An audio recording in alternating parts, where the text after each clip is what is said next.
नमस्कार, आप देख रहे हैं सत्य हुंकार। मैं हूं आपके साथ सत्यपाल।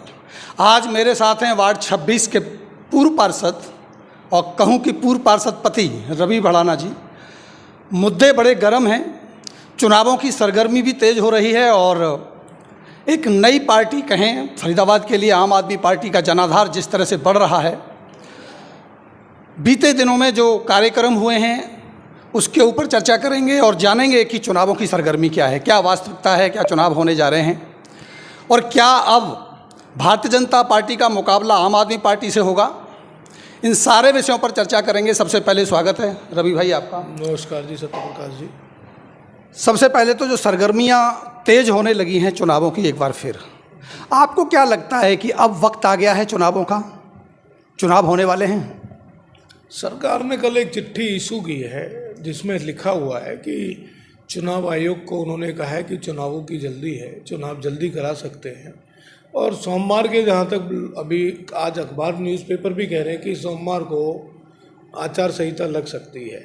तो सरकार जब जल्दी में है, सरकार चाहेगी तो इलेक्शन होगा और इलेक्शन होगा तो उसे बखूबी से लड़ा जाएगा। अब इलेक्शन होगा और होना भी है क्योंकि कार्यकाल तो पूरा हो गया है जी। आप एज ए पार्षद प्रत्याशी या कहूं कि भावी पार्षद प्रत्याशी बीजेपी का मुकाबला किस पार्टी के साथ देख रहे हैं? क्या अब की बार मुकाबला आम आदमी के साथ हो सकता है? भारतीय जनता पार्टी का मुकाबला नगर निगम में कोई एक ऐसी पार्टी नहीं है जिसके साथ कोई मुकाबला हो। किसी पार्टी का कोई जनाधार ही नहीं है। कल आपने देखा होगा एक नहर पार वाटिका में अब मीटिंग की थी इन्होंने, आम आदमी वालों ने 1500 आदमी नहीं जुटा पाए। 10,000 आदमी का एक वो कर रहे थे कि 10,000 आदमी का दावा था कि 10,000 आदमी होंगे। पूरे साउथ जोन की इन्होंने मीटिंग की, 5-5 जिलों की मीटिंग करने के बाद ये 1500 आदमी नहीं जुटा पाए। तो इनसे भारतीय जनता पार्टी का क्या मुकाबला हो? उनका दावा तो 10,000 का है, आप कैसे कह सकते हैं कि 1500 आदमी थे?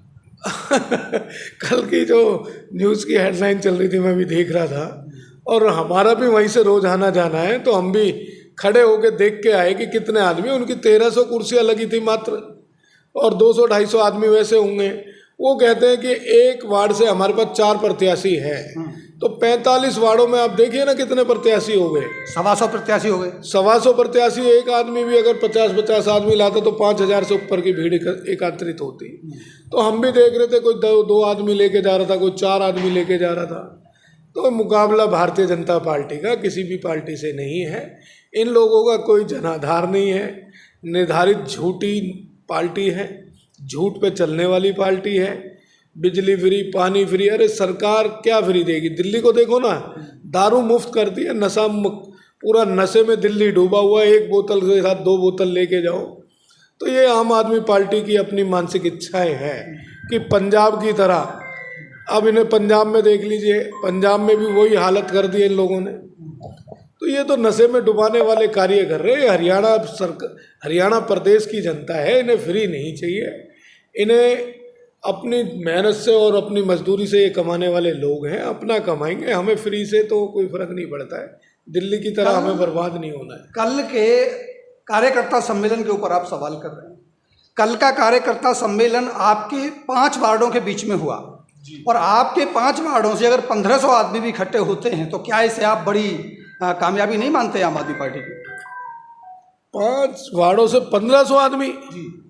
अरे सर, मैं भी वहीं खड़ा हुआ देख रहा था कि मैंने खुद देखा है जो अपने आप को लोग प्रत्याशी कह रहे हैं उनके साथ 10 आदमी नहीं थे। और क्लिप आप भी बना रहे थे, तो कृपया करके वो क्लिप भी आप चला के दिखाए हमें। आप भी वहाँ खड़े हुए क्लिप बना रहे थे, हम भी देख रहे थे किसके साथ कितने लोग हैं। 10-10 आदमी प्रत्याशी नहीं ले जा पाए हैं। ये पूरे साउथ जोन से इन्होंने 1500 आदमी इकट्ठा किया है। और ब्रिज नहर पार में भारतीय जनता पार्टी का पार्षद तो छोड़िए, कार्यकर्ता इतनी भीड़ इकट्ठी करने की हिम्मत रखता है। बड़े आरोप आपके ऊपर या भाजपा के ऊपर लगाए जा रहे हैं कि भ्रष्टाचार हुआ है, भ्रष्टाचार का खुलासा हो रहा है। तो क्या आप सहमत हैं कि भ्रष्टाचार हो रहा है और जो भ्रष्टाचार की जो कार्रवाई हुई है और भाजपा में भ्रष्टाचार बढ़ा है? देखिए, भ्रष्टाचार पहले भी होते थे और होते हैं। और भारतीय जनता पार्टी एक ऐसी पार्टी है, अगर भ्रष्टाचार हुआ तो उन्हें ओपन किया गया है, फाइलें हुई गई हैं। तो भ्रष्टाचार को इसे ओपन करने वाली भारतीय जनता पार्टी है। ये आरोप नहीं है, भारतीय जनता पार्टी जनता के हित की पार्टी है और जनता के लिए काम करती है। मतलब आपका मानना ये है कि आपने भ्रष्टाचार ओपन कर दिया, कार्रवाई कर दी, ये आपकी प्राथमिकता है, ये आपकी अच्छाई है? जी, ये हमारी प्राथमिकता है, यही हमारी अच्छाई है। भ्रष्टाचार तो जब भी हुए हैं, आप देखिए नागेंद्र भड़ाना जी, मैं कल मैं इंटरव्यू देख रहा था तो उसमें स्टेटमेंट दे रहे थे शिवचरण जी के लिए। तो भ्रष्टाचार वो है जो आज तक खुले नहीं। हमारी पार्टी तो देश हित की पार्टी है और जनता के हित की पार्टी है। भ्रष्टाचार को ओपन किया गया, उस पर जो देश अपने हमारी जनता के हित के लिए का काम हुआ वो कर रही है।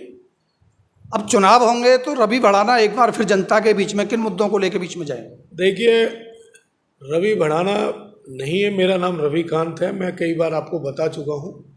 हाँ, हमारा नाम रविकांत है और मेरी मिसेज सोमलता भड़ाना इलेक्शन लड़ी और पहले भी हमारे मुद्दे रहे और हमने बखूबी से उन्हें निभाया है और निभा रहे हैं।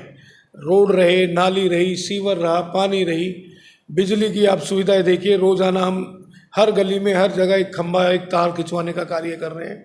जब से हम जीते थे, जब से हम अपने कार्यकाल में आए और अब तक करीबन हमने 200 ट्रांसफार्मर इस क्षेत्र के अंदर अपने वार्ड के अंदर लगवाए, कई हजार खंबे लगवा दिए। लेकिन रविकांत जी, गली तो सारी खुद ही पड़ी है सब। अब सुविधाएं हमारी जनता को चाहिए भाई, हमने रोड बनवा दी है, फिर हमारी जनता बोली कि हमें सीवर चाहिए, पानी की पाइपलाइन चाहिए, क्योंकि कुछ एरिया हमारे यहाँ ऐसे हैं जैसे ओम इंक्लेव है, विनय नगर है, सूर्य विहार, खारा पानी है, तो पानी की सुविधा के लिए बोले। तो जब उन्हें सुविधा देनी है, मीठा पानी देना है, तो उसके लिए रोड खोदेंगे। रोड खोदने के बाद आज वो वर्क चल रहे हैं, जैसे जैसे काम होता जा रहा है वैसे वैसे रोड भी बनते जा रहे हैं। आप वो भी देख सकते हैं कि काम होने के बाद रोड बनने की प्रक्रिया भी बहुत तेज है और बहुत बड़ी मांगे भी रही। अभी मंत्री जी ने भी कहा था कि 50 बेड का हॉस्पिटल का उद्घाटन होगा।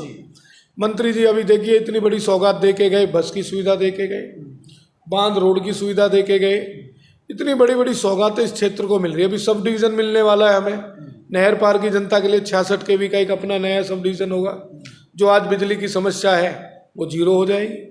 लाइटें, खंबे, तार, स्ट्रीट लाइट की व्यवस्थाएँ, बड़ी बड़ी व्यवस्थाएँ हुई हैं। तो ये तो हमारे क्षेत्र का एक विकास हो रहा है और जो विकास हो रहा है उसमें थोड़ी सी असुविधा झेलना भी हमारा कर्तव्य बनता है और हमारे आम नागरिक का भी कर्तव्य है कि जब सीवर हम लेंगे, पानी की पाइप हम लेंगे, अडानी गैस के द्वारा गैस की लाइनें डल रही हैं, तो भी थोड़ी दिक्कतें हमें झेलनी पड़ेंगी। और हमारी जनता बखूबी जानती है कि भारतीय जनता पार्टी का प्रत्याशी या भारतीय जनता पार्टी का कार्यकर्ता सच्चा कार्यकर्ता है, देश हित के लिए है और हमारा मुकाबला किसी से नहीं है। हमारे साथ पूरी जनता होगी और फिर भगवान कृष्ण का आशीर्वाद होगा, फिर जीत के आएंगे और फिर अपने क्षेत्र का विकास। कितने आश्वस्त हैं रविकांत जी एक बार दोबारा से जनता की सेवा करने के लिए? टिकट की जो जिद्दोजहद है इसमें कितने कामयाब हो पाएंगे? देखो जी, पार्टी का आदेश होगा वो सर्वमान्य होगा और जैसा भी आदेश होगा वो सर्वमान्य होगा। माननीय मंत्री जी जो आदेश देंगे सर झुका के उसे माना जाएगा और हमें दोबारा जिम्मेवारी मिलेगी तो बखूबी से निभाएंगे जैसे निभाते रहे हैं। आज नहर पार की जनता भी जानती है कि क्षेत्र में विकास कितना हुआ है, किसने किया है, किसके थ्रू हुआ है। हमारे वार्ड की जनता भी जानती है और माननीय मंत्री कृष्ण पाल गुर्जर जी का और भाई देवेंद्र चौधरी जी का पूर्ण आशीर्वाद मेरे ऊपर हमेशा रहा है और मुझे भरोसा है कि इस बार भी सोमलता भड़ाना को मंत्री जी आशीर्वाद देंगे और हम दोबारा विजयी होंगे। हमारे सामने कोई टिकट के लिए हमें नहीं लगता कि हमारा टिकट में कोई आपत्ति आएगी। माननीय मंत्री जी फिर आशीर्वाद देंगे। चलिए, ये थे रविकांत जी जो आश्वस्त हैं एक बार फिर जनता की सेवा करने के लिए और बड़े ही बेबाकी से जवाब दिया कि अगर गली खुदी है तो कहीं ना कहीं विकास भी चल रहा है। जब लाइनें डलेंगी खुदाई होगी, लेकिन खुदाई के बाद जो नालियां बनेंगी, रोड बनेगी, वो कहीं ना कहीं विकास नज़र आएगा। विकास हुआ है। और जहाँ तक बात करें अगर प्रतिद्वंदी की, तो प्रतिद्वंदी के तौर पर भाजपा के सामने या अपने सामने किसी भी पार्टी को अभी दावेदारी में नहीं मानते हैं और ये जो आम आदमी पार्टी का कार्यक्रम हुआ है उसको फेल करार देते हुए रविकांत जी ने अपनी विचारों को स्पष्ट किया। आइए जानेंगे उस पक्ष से कि उनका पक्ष का क्या कहना है। जो 10,000 का दावा करते थे, कितनी भीड़ वो जुटा पाए, क्या उनका कार्यक्रम सफल हुआ? आप जुड़े रहिए और देखते रहिए सत्य हुंकार। एक बार फिर मैं आपको और ऐसे ही नेताओं से मिलवाता रहूँगा। नमस्कार।